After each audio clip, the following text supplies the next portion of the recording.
Hey class, welcome to my post for this week. So the question asks us, how do we understand Middle East politics? When I think of this question, I think of it of this question in the Middle East as doing the wave. So I guess everybody's been to like a football or basketball game or somewhere where they started the wave. So we all know once somebody starts the wave, it keeps continuing and continuing and continuing, and you try to make it all the way down to the end. Well, this is how I view Middle East politics after learning it this semester. Um, Everything that happens in one country would trickle down and continue to happen throughout other countries. Have examined several countries this semester with much of the same issues and the same policies and principles. So this is this trickle down effect with the same issues going on and then seeing many of the same policies and the same principles. So, just a few examples. In Egypt, citizens were not satisfied with their government throughout many decades of history. They weren't satisfied with Nasar, Sadat, or Mubarak.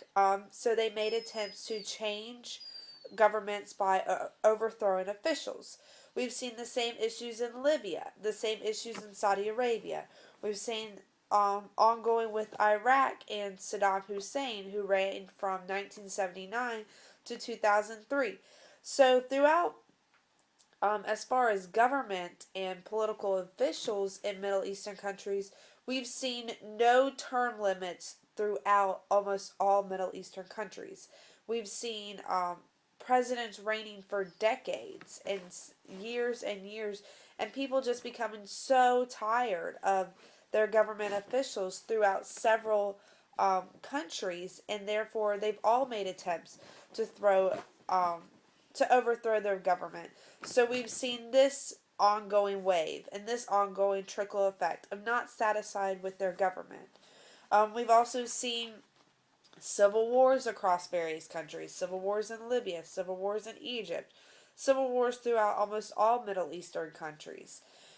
We've seen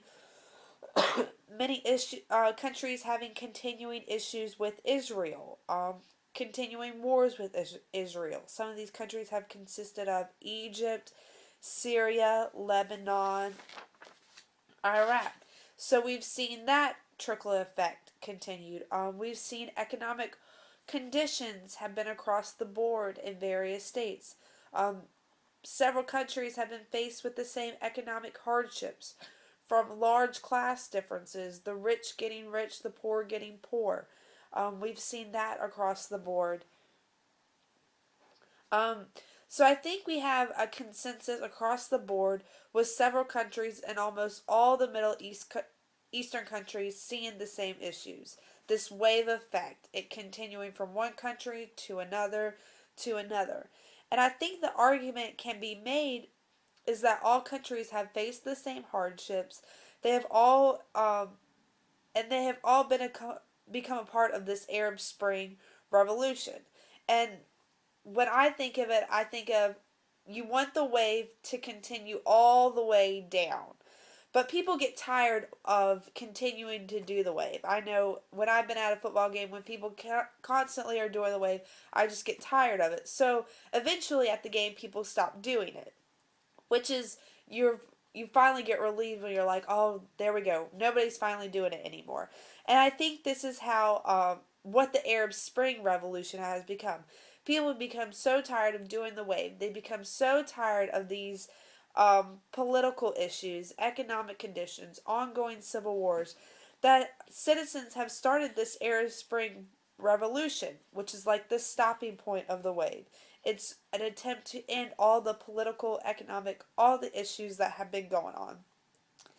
And then several countries of the Middle East have been a part of this. Tunisia, Egypt, Libya, Saudi Arabia, Kuwait, Jordan, Iraq, and others have become a part of this revolution to try and change politics in the Middle East and change the issues.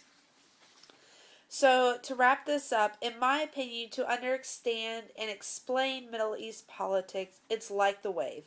All countries have been a part of the same political, economic, and social struggles. And the future of these issues will, I think the future of these issues will be what becomes the result of the efforts of the Arab Spring.